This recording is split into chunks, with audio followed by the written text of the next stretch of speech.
Hey everybody! This is the SVTV channel. Today we're going to talk about configuring a router again, how to configure the router TP-Link Archer C80. First, you need to connect the router according to the scheme from the manufacturer.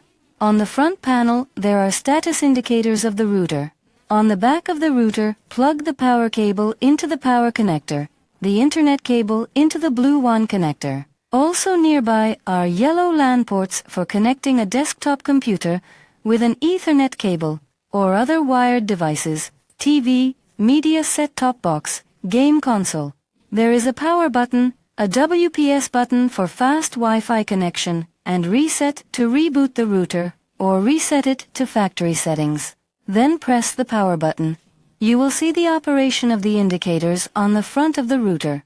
Connect your PC or laptop with a patch cord, or connect your device via Wi-Fi.